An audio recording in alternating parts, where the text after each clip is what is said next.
Hello बच्चों, let's see the question. Polar bodies. Option 1 is have no non-function, second is the protect the egg, third is the protect the sperm and the fourth one is ensure fertilization. देखो इस question के अंदर हमें पूछा है polar bodies के बारे में। तो सबसे पहले हमारा अगर इस क्वेश्चन के रिगार्डिंग की कंसेप्ट देखें तो हमें पता होना चाहिए कि पोलर बॉडीज क्या होती हैं।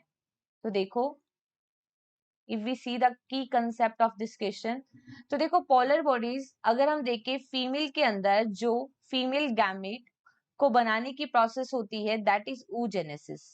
ठीक है, और oogenesis के दौरान हम देखते हैं फीमेल में बनती है सेकेंडरी oocyte और सेकेंडरी oocyte के साथ ही यहाँ पे बनती है पोलर बॉडी।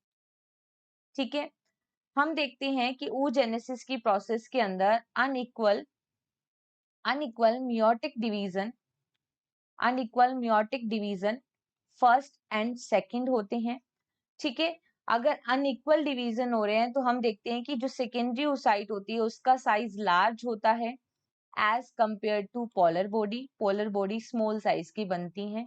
ठीक है, जिसमें साइटोप्लाज्म कम अमाउंट में होता है।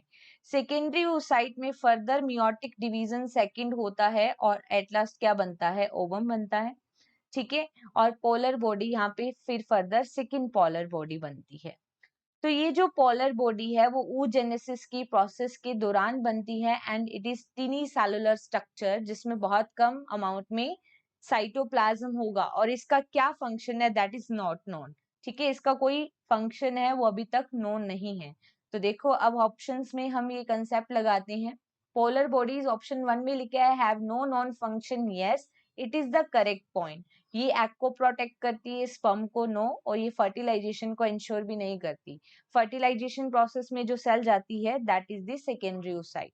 Okay, and here finally correct answer is only option 1. Best of luck.